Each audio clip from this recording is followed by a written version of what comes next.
ఈ మధ్య కాలంలో కొత్తగా ఎన్నికైన ముఖ్యమంత్రి మోడీ ఏంది గీడి ఏంది అన్ని నేనే అనే మాట మాట్లాడుతున్నాడు.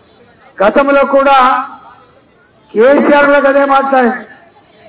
కానీ ఏమైపోయిందో మనం చూసినాం. ఇలా కేసీఆర్ కూడా ఒక మాట మాట్లాడుతున్నాడు. జై శ్రీరామ్ అంటేనే పువ్వకొస్తుందా, జై శ్రీరామ్ మనకు అన్నం పెడతా అని చెప్పి మాట్లాడుతున్నాడు.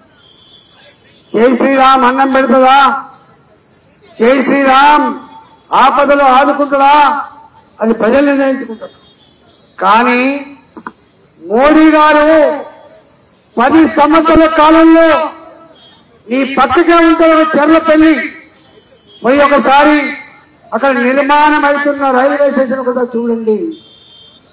Secunderabad railway station, Kacheguda railway station, Nampally railway station, ఎయిర్పోర్టులు ఎంత సుందరంగా ఉంటాయో అమెరికాలో కూడా లేని ఇవాళ రైల్వే స్టేషన్ నిర్మాణం మోడీ గారు వచ్చిన తర్వాత సామాన్యులు ప్రయాణం చేసేది ఆర్టీసీ బస్సు, సామాన్యులు ప్రయాణం చేసేది రైలు అని చెప్పి భావించి రైల్వే స్టేషన్లు సుందరంగా నిర్మాణం చేస్తున్న వ్యక్తి నరేంద్ర మోడీ గారు. అవునా కాదా? గుండెల మీద చేసుకొని చెప్పండి. పోయిన ముఖ్యమంత్రి గారు ఈ ముఖ్యమంత్రి అని చెప్పి అడుగుతా ఉన్నారు. రైల్వే స్టేషన్ ఒకనాడు దుర్గంధ పూరితంగా ఉండేది, మలమూత్రాలతో ఉండేది, ఈగల దోమతో ఉండేది.